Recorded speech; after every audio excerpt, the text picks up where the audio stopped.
अस्सलामुअलैकुम वरहमतुल्लाहि वबरकातुहू। नाज़रीन, उम्मीद करता हूँ आप सब खैरियत आफ़ियत के साथ होंगे।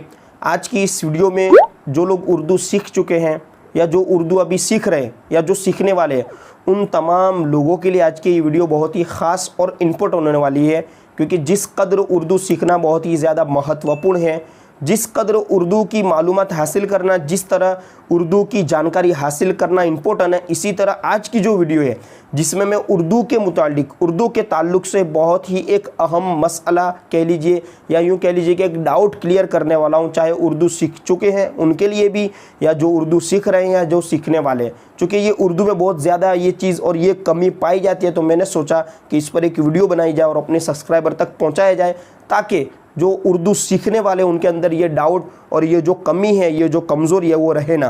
तो देखिए, आज का जो टॉपिक है, आपको भी मालूम होगा कि उर्दू जब हम पढ़ते हैं तो उर्दू में एराब यानी कि जो ज़बर ज़ेर पेश है वो नहीं होता। उस पर जो ज़बर ज़ेर पेश लगाने वो हमें अपने एक अंदाजे से लगाना होता है, अपनी एक सोच से, अपने तजर्बे से, अपने एक्सपीरियंस से हमें उसमें ज़बर ज़ेर पेश को मतलब के जोड़ना होता है। उसी तरह हमारा उर्दू और अच्छा होता जाता है। शुरुआत में आपको भी तकलीफ़ रही होगी ज़बर ज़ेर पेश लगाने में, जो लोग अभी सीख रहे हैं उनको और ज़्यादा तकलीफ़ रहती होगी, किसी को कुछ और पढ़ देते होंगे। लेकिन उर्दू में कुछ अल्फाज तो वो हैं कि जिनका ताल्लुक़ डिक्शनरी से है, कि जिनका जो एराब है वो फिक्स है, कि उन पर जो ज़बर ज़ेर पेश है वो डिक्शनरी में जो लगे हुए हैं उसी हिसाब से हमें पढ़ना है, ठीक है। या जो अल्फाज हम सुनते रहते हैं, उर्दू वर्ड्स जो सुनते रहते हैं उस हिसाब से उनको पढ़ना है। लेकिन दो शब्द, टू वर्ड्स ऐसे हैं कि जो उर्दू के हर वाक्य में आ सकते हैं या इसे ज़्यादातर यूज़ किया जाता है बोलने में, लिखने में, पढ़ने में, और वो ये है कि उर्दू पढ़ने में, उर्दू पैराग्राफ में कब हमें उस पढ़ना है और कब हमें इस पढ़ना है। चूँकि लिखने में तो अलिफ और सीन होगा, ठीक है, लिखने में तो अलिफ और सीन होगा, लेकिन हमें कब इसे इस पढ़ना है। बहुत सारे लोग इसमें यह गलती करते हैं कि जहाँ पर इस पढ़ना है वहाँ पर उस पढ़ देते हैं, और जहाँ पर उस पढ़ना है वहाँ पर इस पढ़ देता है। ये इस है ना, इस डाउट को क्लियर कर लेते हैं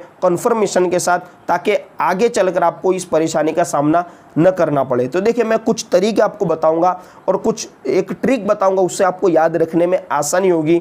देखिए, सबसे पहले तो हमें ये देखना है कि जो वाक्य, जो सेंटेंस हम पढ़ रहे हैं, मिसाल के तौर पे फॉर एग्जांपल एक शब्द लिखा, एक वाक्य लिखा हुआ है कि उसने आम तोड़ा, तो यहाँ पर अलीफ पर पेश लगा हुआ नहीं, फिर भी मैंने उस क्यों पढ़ा, इसलिए कि ये जो मैं बोल रहा हूँ ये उस शख्स के लिए बोल रहा हूँ जो दूर है, यानी वो शख्स जो दूर खड़ा हुआ है या जिसकी बात दूर से हो रही है, तो इसलिए मैंने अलीफ के ऊपर पेश पढ़ा। तो आप ये याद रख सकते हैं कि दूर वाले के लिए उस होगा, यानी अलीफ के ऊपर पेश आएगा कि उसने आम तोड़ा।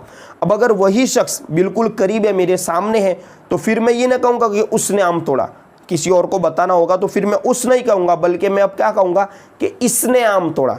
तब पता चला कि दूर हो तो उस होगा, उस शब्द को उस पढ़ेंगे पूरे सेंटेंस में, ठीक है। और अगर वो करीब हो तो फिर इस पढ़ना है। तो ये दो तरीके तो हो गए। अच्छा, अब अगर पैराग्राफ में किसी इंसान की तरफ इशारा किया जा रहा है, ये तो पूरा वाक्य है कि जो बताया जा रहा है, ठीक है, इशारे के साथ। लेकिन कभी ऐसा होता है कि पैराग्राफ में किसी चीज़ का जिक्र ऊपर हो चुका, जैसे एक आदमी अपने घर से बाहर निकला, ठीक है। अब उसी आदमी का नाम नीचे नहीं लेना, बल्कि उसको इशारा करना है। जैसे हिंदी और इंग्लिश में तो ही और शी आता है ना, हिंदी और इंग्लिश के अंदर, तो उर्दू में इसको ज़मीर कहते हैं। तो उस और इस से इशारा करना उस इंसान की तरफ जिसका जिक्र पहले हो चुका, जिसको पहले बता दिया गया। तो इसी में भी यही तरीका है कि अगर उसका जो नाम है वो करीब ही में गुजरा, ऊपर वाली लाइन में कि आदमी घर से निकला, अब वही है, तो हम कहेंगे कि इसने उससे कहा, यानी इसने तीसरे से। अब तीसरा जो होगा उसके लिए हम उस कहेंगे, और जिसका जिक्र ऊपर हो चुका है उसके लिए हम इस कहेंगे। तो पता चला कि उसका जिक्र पहले हो चुका है, और जिसका जिक्र नहीं हुआ वो तीसरा जो थर्ड पार्टी है उसको हम उस कहेंगे। इसी तरह अगर पैराग्राफ में इंसान का जिक्र ऊपर हो चुका है, लेकिन अब 4-5 लाइन के बाद आ रहा है, तो अब उसी की तरफ इशारा करने के लिए फिर हम कहेंगे उस।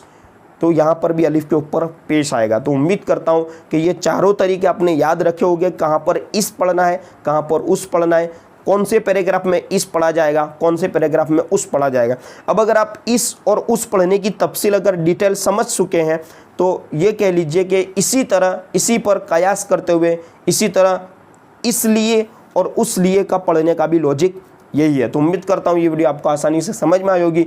इसी तरह की उर्दू लैंग्वेज से रिलेटेड वीडियोस हासिल करने के लिए हमारी चैनल से आप जुड़े रहें, और जो लोग चैनल से जो जुड़े हुए हैं उनसे गुजारिश करूंगा कि वीडियो को शेयर करने की कोशिश करें, चूँकि हमारी चैनल पर उर्दू शुरुआत से बिल्कुल सिखाया गया है। उर्दू की 5 किताबें, उर्दू कोर्स है, उर्दू अल्फाज की वीडियो है, उर्दू लिखने का तरीका है, बहुत सारा कंटेंट हमारी चैनल पर आपको उर्दू के मुतल्लिक मिल जाएगा। तो कोशिश करें, खुद भी देखें, दूसरों तक भी इसे पहुँचाने की कोशिश करें। अब इंशाल्लाह मिलेंगे अगली वीडियो में। अस्सलामु अलैकुम वरहमतुल्लाहि वबरकातुहू।